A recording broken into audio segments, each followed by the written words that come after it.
ಎಲ್ಲರಿಗೂ ನಮಸ್ಕಾರ. ಅಡುಗೆ ಅರಮನೆಗೆ ಸ್ವಾಗತ. ನಾನಿಮ್ಮ ಸೌಮ್ಯ. ಇವತ್ತಿನ ರೆಸಿಪಿಯಲ್ಲಿ ಮಹಾಶಿವರಾತ್ರಿ ಹಬ್ಬಕ್ಕೆ ಮಾಡಲೇಬೇಕಾದ ಒಂದು ರೆಸಿಪಿ ಅಂದರೆ ಅದು ಮಣ್ಣಿ. ಕರಾವಳಿ ಭಾಗಗಳಲ್ಲಿ ಶಿವರಾತ್ರಿ ಹಬ್ಬಕ್ಕೆ ಈ ಮಣ್ಣಿ ರೆಸಿಪಿನ ಮಾಡೇ ಮಾಡ್ತೀವಿ. ಇದನ್ನ ಹಾಲ್ಬಾಯ್ ಅಂತಲೂ ಕರೀತಾರೆ. ಮಣ್ಣಿಗಳನ್ನು ಗೋಧಿಯಿಂದ, ರಾಗಿಯಿಂದ ಮತ್ತು ಅಕ್ಕಿಯಿಂದನೂ ಮಾಡ್ತಾರೆ. ಇವತ್ತು ನಾನು ತುಂಬಾನೇ ಸಾಫ್ಟ್ ಆಗಿ ಹಾಗೆ ಅಷ್ಟೇ ಈಸಿಯಾಗಿ 10 ನಿಮಿಷದಲ್ಲಿ ತುಂಬಾನೇ ರುಚಿಯಾದ ಸಾಂಪ್ರದಾಯಿಕವಾಗಿ ಮಾಡ್ಕೊಳ್ಳುವಂತಹ ಮಣ್ಣಿ ರೆಸಿಪಿನ ಯಾವ ರೀತಿಯಲ್ಲಿ ಮಾಡೋದು ಅಂತ ತೋರಿಸ್ತೀನಿ. ಅದಕ್ಕೂ ಮುಂಚೆ ನನ್ನ ಚಾನೆಲ್ನ ಯಾರಾದರೂ ಸಬ್ಸ್ಕ್ರೈಬ್ ಮಾಡ್ಕೊಳ್ಳದೆ ನೋಡ್ತಾ ಇದ್ರೆ ಅಂದ್ರೆ ದಯವಿಟ್ಟು ಸಬ್ಸ್ಕ್ರೈಬ್ ಮಾಡ್ಕೊಳ್ಳಿ. ಹಾಗೆ ಅಲ್ಲಿರುವ ಬೆಲ್ ಐಕಾನ್ನ ಪ್ರೆಸ್ ಮಾಡಿ. ಹಾಗಾದ್ರೆ ಬನ್ನಿ ಮಹಾಶಿವರಾತ್ರಿ ಹಬ್ಬಕ್ಕೆ ಯಾವ ರೀತಿಯಲ್ಲಿ ಮಣ್ಣಿ ಮಾಡೋದು ಅಂತ ನೋಡ್ಕೊಳ್ಳಿ. ತುಂಬಾನೇ ಈಸಿಯಾಗಿ ಯಾವ ರೀತಿಯಲ್ಲಿ ಮಾಡೋದು ಅಂತ ಈ ವಿಡಿಯೋದಲ್ಲಿ ನಿಮಗೆ ತಿಳಿಸ್ತಾ ಇದ್ದೀನಿ. ನಾನಿಲ್ಲಿ ಮೊದಲಿಗೆ 1 ಬೌಲ್ ಆಗಷ್ಟು ವೈಟ್ ರೈಸ್ನ ತಗೊಂಡಿದ್ದೀನಿ. ನಾನಿಲ್ಲಿ ಮನೆಯಲ್ಲಿ ಯಾವ್ದನ್ನ ಊಟಕ್ಕೆ ಯೂಸ್ ಮಾಡ್ತೀನಿ ಅದೇ ರೈಸ್ನ ತಗೊಂಡಿದ್ದೀನಿ. ನೀವು ಸೊಸೈಟಿ ಅಕ್ಕಿನ ತಗೊಳ್ಬೇಡಿ, ಅದರಿಂದ ಸ್ವಲ್ಪ ಅಂಟಾಗಿ ಬರುತ್ತೆ. ಮಾಮೂಲಿ ನೀವು ಊಟಕ್ಕೆ ಬಳಸ್ತೀರಲ್ಲ ಆ ಅಕ್ಕಿಯಿಂದ ಮಾಡ್ಕೊಳ್ಳಿ. ನೋಡಿ, ನಾ ಇದನ್ನ 4 ಗಂಟೆಗಳ ಕಾಲ ನೀರಲ್ಲಿ ನೆನೆ ಹಾಕಿ ತೊಳೆದು ರೆಡಿ ಮಾಡಿ ಇಟ್ಕೊಂಡಿದ್ದೀನಿ. ನೀವು ಜಾಸ್ತಿ ಹೊತ್ತು ನೆನೆ ಹಾಕಿದ್ರೂ ಪರವಾಗಿಲ್ಲ, ಬಟ್ 4 ಗಂಟೆ ಆದ್ರೂ ಅಕ್ಕಿ ನೆನಿಬೇಕು. ಇವಾಗ ನಾವು ಏನು ಅಕ್ಕಿನ ನೆನೆ ಹಾಕಿ ವಾಶ್ ಮಾಡ್ಕೊಂಡಿದೀವಲ್ಲ ಅದನ್ನ ಒಂದು ಮಿಕ್ಸಿ ಜಾರಿಗೆ ಹಾಕೊಂತಾ ಇದ್ದೀನಿ. ಹಾಗೆ 1 ಬೌಲ್ ಆಗಷ್ಟು ಕಾಯಿ ತುರಿನ ಹಾಕೊಂತಾ ಇದ್ದೀನಿ. ನೋಡಿ, 1 ಬೌಲ್ ಅಕ್ಕಿಗೆ 1 ಬೌಲ್ ಕಾಯಿನ ಹಾಕೊಂಡ್ರೆ ಕರೆಕ್ಟ್ ಆದ ಪರ್ಫೆಕ್ಟ್ ಆದ ಹದಕ್ಕೆ ಬರುತ್ತೆ. ಈಗ 1 ಬೌಲ್ ಆಗಷ್ಟು ಕಾಯಿ ತುರಿನ ಹಾಕೊಂತಾ ಇದ್ದೀನಿ. ಇದ್ರ ಜೊತೆಲಿ ಒಂದು 3 ಏಲಕ್ಕಿನ ಮೇಲ್ಗಡೆ ಇರೋ ಸಿಪ್ಪೆ ತೆಗೆದ್ರು ಅದ್ರ ಒಳಗಡೆ ಇರುವ ಸೀಡ್ಸ್ ಮಾತ್ರ ಹಾಕೊಂಡು 1 ಬೌಲ್ ಆಗೋಷ್ಟು ನೀರನ್ನ ಹಾಕೊಂತಾ ಇದ್ದೀನಿ. ನಾನಿಲ್ಲಿ ಯಾವ ಬೌಲಲ್ಲಿ ಅಕ್ಕಿನ ತಗೊಂಡಿದ್ದೀನಿ ಅದೇ ಬೌಲಲ್ಲಿ 1 ಬೌಲ್ ಆಗೋಷ್ಟು ಕಾಯಿನ ಮತ್ತೆ 1 ಬೌಲ್ ಆಗೋಷ್ಟು ನೀರನ್ನ ತಗೊಂಡಿದ್ದೀನಿ. ನೀವು ಅದನ್ನ ಕರೆಕ್ಟಾಗಿ ನೋಡ್ಕೊಳ್ಳಿ. ನಾನು ಯಾವ ಮೆಜರ್ಮೆಂಟಲ್ಲಿ ಹಾಕಿದ್ನಲ್ಲ ಅದೇ ಮೆಜರ್ಮೆಂಟಲ್ಲಿ ಹಾಕಿದ್ರೆ ನಿಮಗೆ ಕರೆಕ್ಟ್ ಆದ ಹದದಲ್ಲಿ ಬರುತ್ತೆ. ಇದನ್ನ ಈಗ ರುಬ್ಕೊಂಡು ಬರೋಣ. ನೋಡಿ, ಈ ರೀತಿಯಲ್ಲಿ ನೀವು ದೋಸೆ ಹಿಟ್ಟಿನ ಹದಕ್ಕೆ ರುಬ್ಕೊಳ್ಬೇಕು. ಆದಷ್ಟು ಸಾಫ್ಟಾಗಿ ರುಬ್ಕೊಳ್ಳಿ. ನೀವು ಎಷ್ಟು ಸಾಫ್ಟಾಗಿ ರುಬ್ಕೊಳ್ತೀರಲ್ಲ ಟೇಸ್ಟೂ ಅಷ್ಟೇ ಚೆನ್ನಾಗಿರುತ್ತೆ. ನೋಡಿ, ಈ ಹದಕ್ಕೆಲ್ಲ ರುಬ್ಕೊಂಡು ಇದನ್ನ ಸೈಡಲ್ಲಿ ಇಟ್ಕೊತೀನಿ. ಇವಾಗ ಒಂದು ದಪ್ಪ ತಳದ ಪಾತ್ರನ ತಗೊಂಡು 1 ಬೌಲ್ ಅಕ್ಕಿಗೆ 1.5 ಬೌಲ್ ಆಗೋಷ್ಟು ಬೆಲ್ಲನ ಹಾಕ್ಕೊಳ್ಳಿ. ನಿಮ್ಗೆ ಏನಾದರೂ ಸಿಹಿ ಸ್ವಲ್ಪ ಜಾಸ್ತಿ ಬೇಕಂತ ಅನ್ಸಿದ್ರೆ ಇನ್ನೊಂದು ಸ್ವಲ್ಪ ಸಿಹಿನ ಜಾಸ್ತಿ ಹಾಕೊಳ್ಳಿ.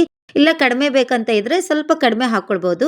ಬಟ್ 1 ಬೌಲ್ ಅಕ್ಕಿಗೆ 1.5 ಬೌಲ್ ಬೆಲ್ಲ ಹಾಕೊಂಡ್ರೆ ಪರ್ಫೆಕ್ಟ್ ಆಗಿರುತ್ತೆ. ಇದಕ್ಕೆ ನಾನೀಗ ಒಂದು 2 ಅಥವಾ 3 ಸ್ಪೂನ್ ಆಗೋಷ್ಟು ನೀರನ್ನ ಹಾಕೊಂಡು ಬೆಲ್ಲನ ಸ್ವಲ್ಪ ಕರ್ಗಿಸ್ಕೊಳ್ತೀನಿ. ಬೆಲ್ಲನ ನೀವು ಪಾಕ ಮಾಡ್ಕೊಳ್ಳೋದು ಬೇಡ, ಜಸ್ಟ್ ಬೆಲ್ಲ ಕರ್ಗಿದ್ರೆ ಸಾಕಾಗತ್ತೆ. ಈ ರೀತಿಯಲ್ಲಿ ಬೆಲ್ಲನೆಲ್ಲ ನೀಟಾಗಿ ಕರ್ಸ್ಕೊಂಡು ಏನಾದರೂ ಬೆಲ್ಲದಲ್ಲಿ ಕಸ ಇದ್ರೆ ಅದನ್ನ ಸೋಸ್ಕೊಂಡು ರೆಡಿ ಮಾಡ್ಕೊಳ್ಳಿ. ನನ್ಗಿಲ್ಲಿ ಯಾವುದೇ ರೀತಿ ಕಸಗಳಿಲ್ಲ ಬೆಲ್ಲದಲ್ಲಿ, ಹಾಗಾಗಿ ನಾನು ಬೆಲ್ಲನ ಈ ರೀತಿ ಕರ್ಸ್ಕೊಂಡ್ಮೇಲೆ ನಾವು ಏನು ಪೇಸ್ಟ್ನ ರೆಡಿ ಮಾಡಿ ಇಟ್ಕೊಂಡಿದ್ದೀವಲ್ಲ ಆ ಪೇಸ್ಟ್ನ ಹಾಕ್ಕೊಳ್ತೀನಿ. ನೀವು ಪೇಸ್ಟ್ನ ಹಾಕ್ಕೊಳ್ಳುವಾಗ ಫ್ಲೇಮನ್ನು ಯಾವಾಗಲೂ ಲೋ ಫ್ಲೇಮಲ್ಲೇ ಇಟ್ಕೊಳ್ಬೇಕು. ಅಕ್ಕಿ ಬೇಗ ಕೆಳಗಡೆ ಅಂಟ್ಕೊಳ್ಳೋದ್ರಿಂದ ಆದಷ್ಟು ನೀವು ಲೋ ಫ್ಲೇಮಲ್ಲೇ ಮಾಡ್ಕೊಳ್ಳೋದು ಒಳ್ಳೇದು. ನೀವು ಈ ಹಿಟ್ಟನ್ನೆಲ್ಲ ಹಾಕಿದ್ಮೇಲೆ ಒಂದ್ಸಲ ಅದನ್ನ ನೀಟಾಗಿ ಮಿಕ್ಸ್ ಮಾಡ್ಕೊಳ್ಳಿ. ಕೈ ಬಿಡದೆ 1 ರಿಂದ 2 ನಿಮಿಷ ಅದನ್ನ ಎಲ್ಲದನ್ನು ಕಂಪ್ಲೀಟಾಗಿ ಮಿಕ್ಸ್ ಮಾಡ್ಕೊಳ್ಳಿ. ಇದೆಲ್ಲ ಮಿಕ್ಸ್ ಆದಮೇಲೆ ಇದಕ್ಕೆ ನಾವು ನೀರನ್ನ ಹಾಕೊಳ್ಬೇಕು. ನಾನಿಲ್ಲಿ ನೀರು 1 ಬೌಲ್ ಅಕ್ಕಿಗೆ 4 ಬೌಲ್ ಆಗೋಷ್ಟು ನೀರನ್ನ ತಗೊಂಡಿದ್ದೀನಿ. ಈ ನೀರನ್ನ ಹಾಕೊಂಡು ಲೋ ಫ್ಲೇಮಲ್ಲಿ 3 ರಿಂದ 4 ನಿಮಿಷ ಎಲ್ಲೂ ಕೈ ಬಿಡದೇ ಇರೋ ಥರ ನೀವು ಅದನ್ನ ಮಿಕ್ಸ್ ಮಾಡ್ಕೊಳ್ಬೇಕು. ಸ್ವಲ್ಪ ನೀವು ಕೈ ಬಿಟ್ರು ಕೆಳಗಡೆ ಅಂಟ್ಕೊಳ್ಳೋಕ್ಕೆ ಸ್ಟಾರ್ಟ್ ಆಗುತ್ತೆ. ಹಾಗೆ ಒಂದು 3 ರಿಂದ 4 ನಿಮಿಷ ಲೋ ಫ್ಲೇಮಲ್ಲೇ ಇಟ್ಕೊಂಡು ಅದನ್ನು ನೀಟಾಗಿ ಮಿಕ್ಸ್ ಮಾಡ್ಕೊಳ್ಳಿ. 3 ರಿಂದ 4 ನಿಮಿಷ ಆದಮೇಲೆ ಅದಕ್ಕೆ ಸ್ವಲ್ಪನೇ ತುಪ್ಪನ ಹಾಕ್ಕೊಂಡು ಸ್ವಲ್ಪ ಫ್ಲೇಮ್ನ ದೊಡ್ಡದು ಮಾಡ್ಕೊಳ್ಳೋಣ.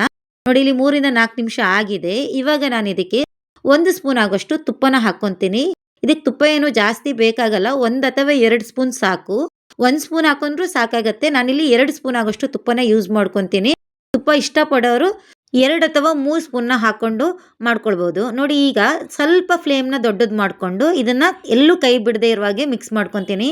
ನೋಡಿ, ನೀಟಾಗಿ ಗಟ್ಟಿ ಆಗ್ತಾ ಬರುತ್ತೆ. ಕೈ ಎಲ್ಲೂ ಬಿಟ್ಕೊಳ್ಬೇಡಿ, ನೀಟಾಗಿ ಮಿಕ್ಸ್ ಮಾಡ್ಕೊಳ್ಳಿ. ಈ ಹದಕ್ಕೆ ಬಂದ್ಮೇಲೆ ಮತ್ತೆ ನಾನು 1 ಸ್ಪೂನ್ ಆಗೋಷ್ಟು ತುಪ್ಪನ ಹಾಕೊಂತೀನಿ. ತುಪ್ಪ ಹಾಕಿದ್ಮೇಲೆ 1 ರಿಂದ 2 ನಿಮಿಷ ಅದನ್ನ ಮಿಕ್ಸ್ ಮಾಡ್ಕೊಳ್ತಾ ಇರಿ. ಈ ರೀತಿಯಲ್ಲಿ ಮಿಕ್ಸ್ ಮಾಡ್ಕೊಳ್ಳೋದ್ರಿಂದ ಎಲ್ಲ ಕಡೆನೂ ತುಪ್ಪ ಸ್ಪ್ರೆಡ್ ಆಗತ್ತೆ, ಘಮನೂ ತುಂಬಾನೇ ಚೆನ್ನಾಗಿರುತ್ತೆ. ಈ ಟೈಮಲ್ಲಿ ನೀವು ಬೇಕಿದ್ರೆ ಎಕ್ಸ್ಟ್ರಾ ಏಲಕ್ಕಿ ಪುಡಿನ ಹಾಕೊಳ್ಬೋದು. ನಾನು ಆಲ್ರೆಡಿ ರುಬ್ಬುವಾಗನೇ ಏಲಕ್ಕಿ ಹಾಕೋದ್ರಿಂದ ಮತ್ತೆ ಎಕ್ಸ್ಟ್ರಾ ಹಾಕೊಳಕ್ ಹೋಗಲ್ಲ. ನೀವು ಬೇಕಿದ್ರೆ ಎಕ್ಸ್ಟ್ರಾ ಏಲಕ್ಕಿ ಪುಡಿನ ಈ ಟೈಮಲ್ಲಿ ನೀವು ಉದುರಿಸ್ಕೊಳ್ಬೋದು. ನಿಮಗೆ ಯಾವಾಗ ಗ್ಯಾಸ್ನ ಆಫ್ ಮಾಡ್ಕೊಳ್ಬೇಕು ಅಂತ ಗೊತ್ತಾಗಿಲ್ಲ ಅಂದರೆ ಒಂದು ಬೌಲಲ್ಲಿ ಸ್ವಲ್ಪ ನೀರನ್ನ ತಗೊಳ್ಳಿ. ನೋಡಿ, ಇಲ್ಲಿ ನೀರನ್ನ ತಗೊಂಡಿದ್ದೀನಲ್ಲ ಆ ರೀತಿಯಲ್ಲಿ ನೀವು ನೀರನ್ನ ತಗೊಂಡು ನೀವೇನು ರೆಡಿ ಮಾಡ್ಕೊಂಡಿದ್ದೀನಲ್ಲ ಅದನ್ನ ನೀರೊಳಗೆ ಹಾಕೊಳ್ಳಿ. ಅದು ಬೌಲಿನ ತಳಭಾಗಕ್ಕೆ ಅಂಟ್ಕೊಳ್ಬಾರ್ದು. ಈ ರೀತಿಯಲ್ಲಿ ಸ್ಪ್ರೆಡ್ ಆದರೆ ನೀವೇನು ರೆಡಿ ಮಾಡ್ಕೊಂಡಿದ್ದೀರಲ್ಲ ಮಣ್ಣಿ ಅದು ಕರೆಕ್ಟಾದ ಹದಕ್ಕೆ ಬಂದಿದೆ ಅಂತ ಚೆನ್ನಾಗಿ ಬೆಂದಿದೆ ಅಂತಾನೆ ಅರ್ಥ. ನೋಡಿ, ಈ ರೀತಿಯಲ್ಲಿ ಕೈಯಲ್ಲಿ ನಾವು ಒದ್ದಾಗ ಅದು ಕೈಗೆ ಅಂಟ್ಕೊಳ್ಬಾರ್ದು. ಇದು ರೆಡಿ ಆಗಿದೆ. ಇವಾಗ ನಾನು ಒಂದು ಪ್ಲೇಟ್ನ ತಗೊಂಡು ಅದಕ್ಕೆ ಸ್ವಲ್ಪ ತುಪ್ಪನ ಸವರ್ಕೊಂತೀನಿ. ನಿಮ್ಮ ಹತ್ರ ಬಟರ್ ಪೇಪರ್ ಇದ್ರೆ ಅದ್ರ ಮೇಲಂದ್ರೂ ಹಾಕೊಳ್ಬಹುದು. ನಾನಿಲ್ಲಿ ನಾರ್ಮಲ್ ಯಾವುದಾದ್ರೂ ಒಂದು ಪ್ಲೇಟ್ನ ತಗೊಂಡು ಅದಕ್ಕೆ ಸ್ವಲ್ಪ ತುಪ್ಪನ ಎಲ್ಲ ಕಡೆನೂ ಸ್ಪ್ರೆಡ್ ಮಾಡ್ಕೊತಾ ಇದ್ದೀನಿ. ನಾವೇನು ರೆಡಿ ಮಾಡ್ಕೊಂಡಿದ್ದೀವಲ್ಲ ಮಣ್ಣಿನ, ಅದನ್ನು ಹಾಕ್ಕೊಂಡು ನೀಟಾಗಿ ಸ್ಪ್ರೆಡ್ ಮಾಡ್ಕೊಂಡ್ರೆ ಆಯಿತು. ಆದಷ್ಟು ಬಿಸಿ ಇದ್ದಾಗನೇ ಅದನ್ನ ಸ್ಪ್ರೆಡ್ ಮಾಡಿಕೊಂಡು ರೆಡಿ ಮಾಡ್ಕೊಳ್ಳಿ. ಸ್ವಲ್ಪ ಗಟ್ಟಿ ಆದರೂ ಮತ್ತೆ ಅದನ್ನ ಶೇಪಿಗೆ ತರೋಕ್ಕಾಗಲ್ಲ.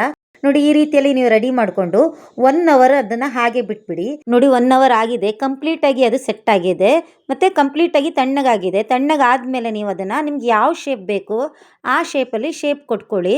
ತುಂಬಾ ಸಾಫ್ಟಾಗಿ ಹಾಗೂ ಅಷ್ಟೇ ರುಚಿಯಾಗಿ ಬಂದಿದೆ. ಬಾಯಲ್ಲಿ ಇಟ್ಕೊಂಡ್ರೆ ಹಾಗೆ ಕರ್ಗೋಗ್ತಾ ಇದೆ. ಫಸ್ಟ್ ಟೈಮ್ ಮಾಡೋರು ಸಹ ತುಂಬಾ ಸಿಂಪಲ್ ಆಗಿ ಅಷ್ಟೇ ಈಸಿಯಾಗಿ 10 ನಿಮಿಷದಲ್ಲಿ ಮಾಡ್ಕೊಳ್ಬೋದು.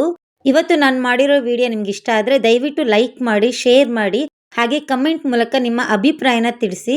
ಹೊಸದಾಗಿ ಯಾರು ನನ್ನ ಚಾನಲ್ ನೋಡ್ತಾ ಇದ್ರಿ ಸಬ್ಸ್ಕ್ರೈಬ್ ಮಾಡ್ಕೊಳ್ಳಿ. ವಿಡಿಯೋ ನೋಡಿದ್ದಕ್ಕಾಗಿ ಧನ್ಯವಾದಗಳು.